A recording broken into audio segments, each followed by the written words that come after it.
Putin mengatakan bahwa setiap negara luar yang mencoba ikut campur dalam perang di Ukraina akan menghadapi konsekuensi yang belum pernah mereka lihat dalam sejarah mereka.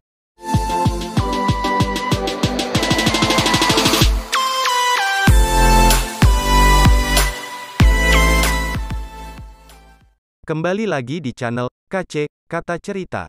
Sudah lebih dari 3 pekan pasukan Rusia menyerang Ukraina. Berbagai dialog telah dilakukan untuk menemukan kesepakatan gencatan senjata. Namun, dialog tersebut masih belum membuahkan hasil.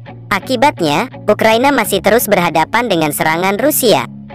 Pakar militer Ukraina Vyacheslav Seluiko mengatakan ancaman perang nuklir jangan sampai diabaikan. Ia menyebut kegilaan Presiden Rusia Vladimir Putin bukan tak mungkin membuat perang nuklir terjadi. Mengingat ketegasan Putin, perang nuklir tidak dapat dikesampingkan, kata dia seperti dikutip dari Kyiv Independent. Sebelumnya, Putin memerintahkan untuk menempatkan pasukan pencegah nuklir negaranya dalam siaga, yang secara efektif mengancam dunia dengan perang nuklir. Selain itu, ketika memulai invasi, Putin mengatakan bahwa setiap negara luar yang mencoba ikut campur dalam perang di Ukraina akan menghadapi konsekuensi yang belum pernah mereka lihat dalam sejarah mereka. Di sisi lain, keputusan Rusia untuk meningkatkan kemampuan nuklirnya diduga mempengaruhi pengambilan keputusan NATO.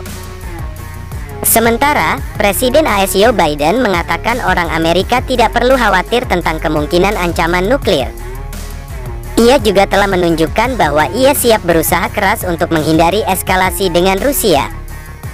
Meski begitu, AS terus memasok senjata ke Ukraina, kecuali jet tempur yang diminta Ukraina, atau untuk menyetujui zona larangan terbang yang diberlakukan NATO di atas Ukraina.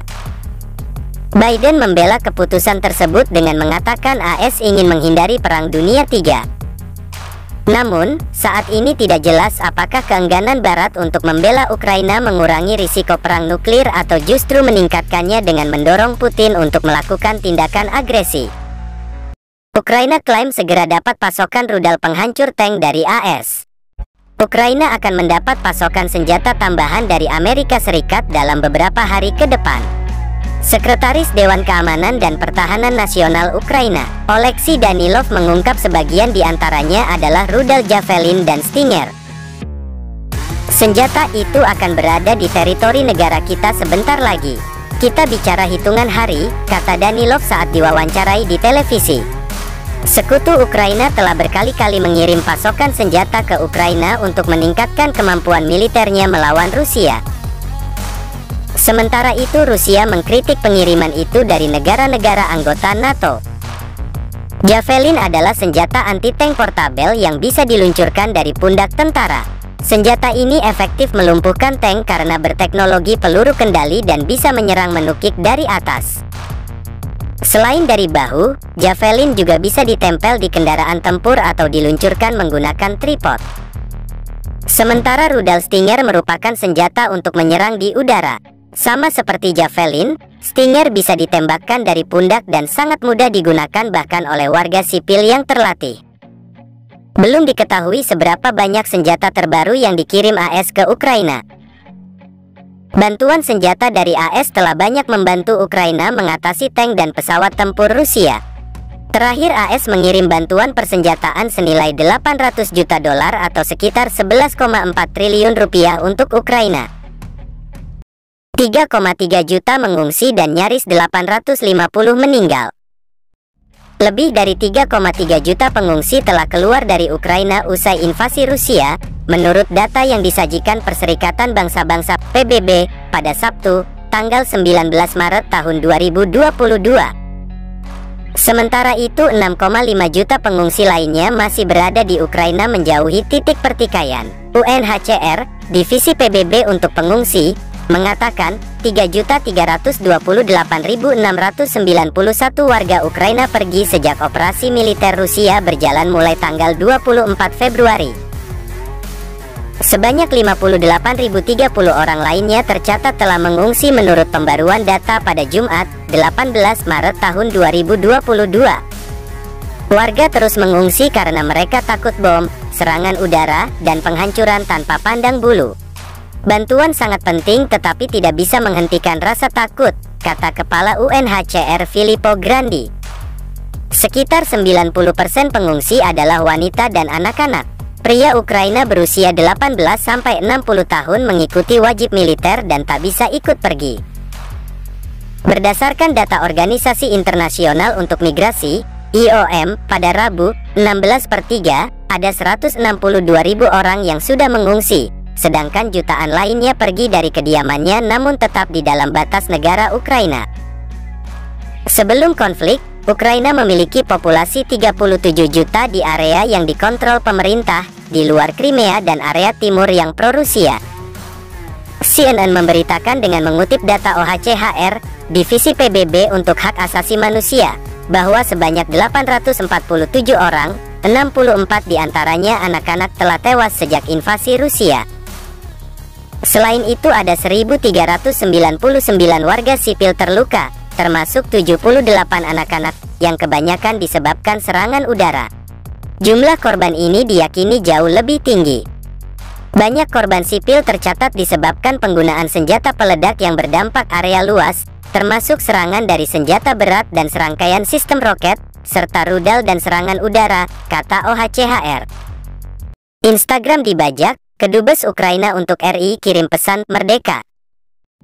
Duta Besar Ukraina untuk Republik Indonesia, Vasil Hamianin, menyampaikan akun Instagram Kedutaan Besar Ukraina di Jakarta diretas.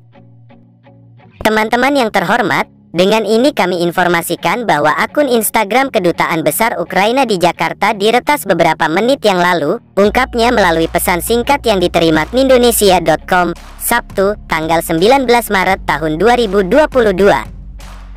Meski demikian, ia tidak menjelaskan secara rinci apa penyebab akun tersebut diretas. Saat ini pihaknya tengah mengambil tindakan.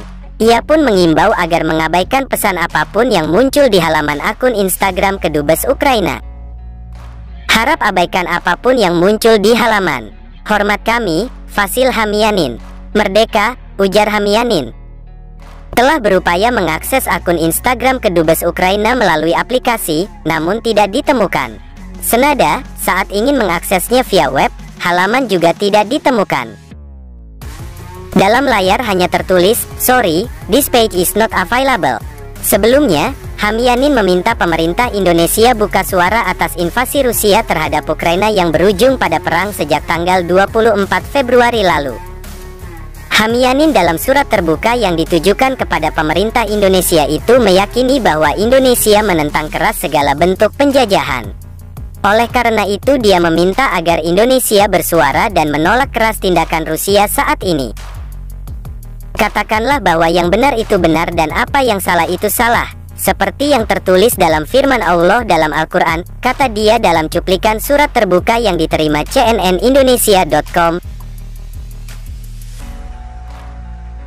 Pangkalan militer Ukraina di Mykolaiv diserang Rusia. Dua lokasi yang terletak di pangkalan militer Ukraina di Mykolaiv diserang Rusia pada Jumat, 18 Maret tahun 2022. Puluhan pasukan yang berada di lokasi pun dilaporkan tewas. Satu lokasi yang berhasil didokumentasikan tampak dihantam oleh Rusia. Dalam foto yang diambil oleh Expression, terlihat jenazah di kawasan itu. Serangan itu dilaporkan terjadi pada Jumat, tanggal 18 Maret tahun 2022, sekitar pukul 6 pagi waktu setempat. Dua jet tempur Rusia menjatuhkan apa yang tampak seperti 5 bom, tulis laporan wartawan Expression, dikutip CNN, Sabtu, tanggal 19 Maret tahun 2022. Tim evakuasi di lokasi kejadian pun berusaha menyelamatkan korban menggunakan sekop dan tangan kosong dari reruntuhan bangunan. Salah satu tentara yang selamat, Serhil, mengungkapkan bahwa dari sekitar 200 orang yang ada di lokasi, 90%-nya tidak selamat.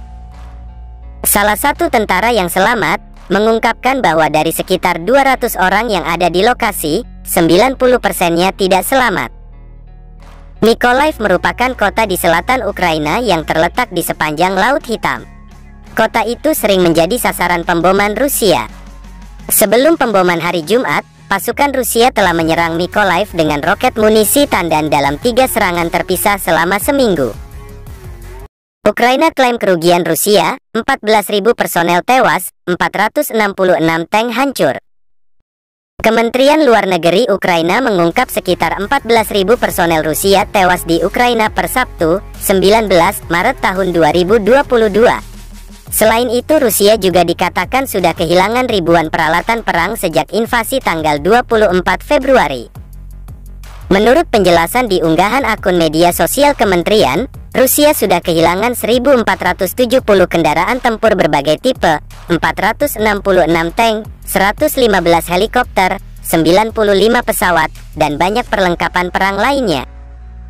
Pada sisi lain, Rusia sangat jarang mengungkap penjelasan resmi terkait kerugiannya selama operasi militer di Ukraina.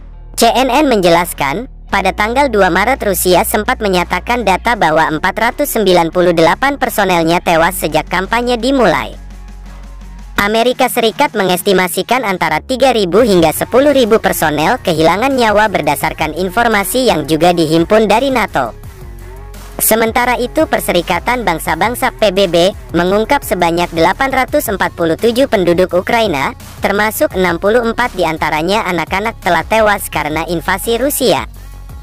Banyak korban sipil tercatat disebabkan penggunaan senjata peledak yang berdampak area luas, termasuk serangan dari senjata berat dan serangkaian sistem roket, serta rudal dan serangan udara, kata OHCHR, Divisi PBB untuk Hak Asasi Manusia. Sebanyak 1.399 warga terluka, termasuk 78 anak-anak, yang kebanyakan kena imbas serangan udara.